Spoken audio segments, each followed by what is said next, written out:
All right, guys. So the Buccaneers win this game 31-29 against the Dallas Cowboys. And no surprise here, Tom Brady, one of the greatest, clutchest players you're ever going to see, leads the team down the damn field, suck up on a field goal attempt, 35 yards.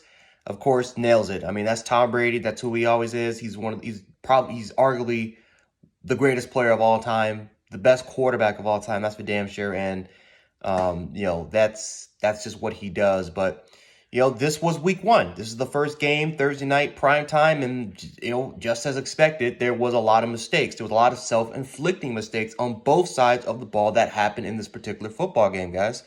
Right? You got the Tampa Bay Buccaneers, a lot of self-inflicting mistakes, whether it was turnovers or penalties, right? Tom Brady threw a couple interceptions. Jordan Lewis almost returned one for a touchdown. Trayvon Diggs had an interception. There was costly penalties. Chris Godwin, I think had some fumbles. Definitely had a fumble on the damn goal line. Tried to fight for extra yardage, was kind of disoriented, and he fumbled literally at I think around the 2 or the 1 yard line where. If he would have held on to it, it sets Tampa Bay up in a phenomenal position to most likely score another touchdown and really put the game away. And instead, it pretty much gave the ball back to Dak Prescott, Dallas Cowboys, and it set them up in position to almost win this football game. So there was a lot of self-inflicted mistakes on the Buccaneers, the Dallas Cowboys as well. 3 missed kicks. I mean, that's crazy. 3 missed kicks. That's 9 points off the board. Talk about the penalties that were self-inflicted. Some drops that were self-inflicted. I mean, there were self-inflictions literally all over the damn field, right?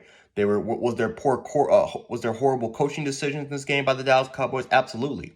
One of the things that are kind of trending on Twitter right now is Mike McCarthy because, Cowboys fans are really worried about how he kind of managed that game for the Dallas Cowboys, how he kind of managed it, right? Not giving Ezekiel Elliott enough opportunities to run the football. The fact that the Dallas Cowboys had around, I think, 55 pass attempts.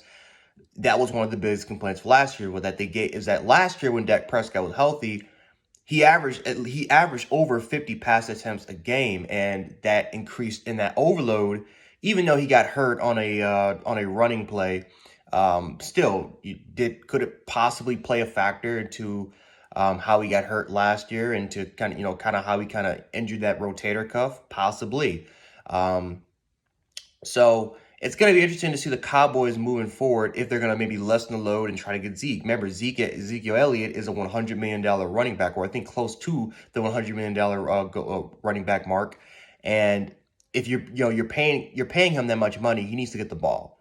Now, did Ezekiel Elliott have a great game? No. I mean, Ezekiel Elliott kind of looked how he looked last year, looked sluggish. You just haven't really seen but again, maybe that's just because Ezekiel Elliott just didn't have that many opportunities to get the top speed. His footwork, for the most part, looked the same as it looked last year. It didn't really look quick enough. Is he the kind of the same bruising type of back that we've seen years ago? Does he have that same fire, that same passion that he had back in 2016, 2017? Not really too sure that I really saw that tonight. But it's, again, Ezekiel Elliott, he needs that increased workload. You cannot keep putting that much workload on Dak Prescott. And I get it. You got too many talented receivers. CeeDee Lamb had 100 yards tonight. Michael Gallup got hurt, but Michael Gallup is a phenomenal third option, if not a number 2 option. Amari Cooper is one of the best receivers in the league. Like, I get it. You got way too many weapons for the Dallas Cowboys to kind of ignore Dak Prescott not kind of, increasing his workload there. But man, I mean, like I said, you got a $100 million running back right behind you. You got a pretty decent offensive line. Not the best offensive line. It's not the offensive line like how it was back in the past with Travis Frederick and Zach Martin and those guys.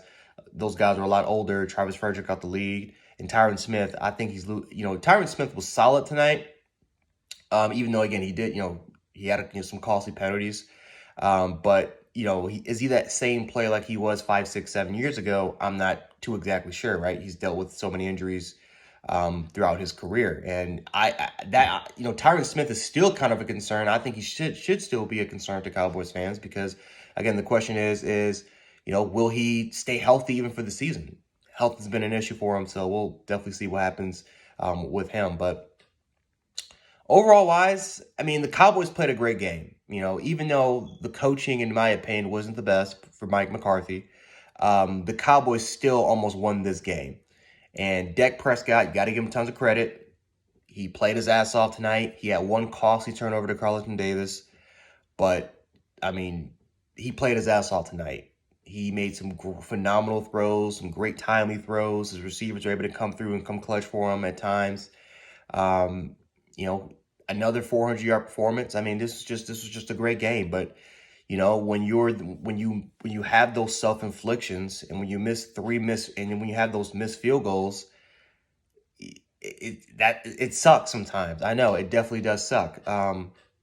But it's kind of the same pattern I saw last year with the Cowboys. Even with Dak Prescott starting, right? When Dak Prescott was starting, the dude was averaging over 400 yards a game, and they were 1-3 with him as their starting quarterback. Maybe if you want to count 2 and 3 because he got hurt against the Giants, but the same crap that we saw last year. Ezekiel Elliott was not getting the workload.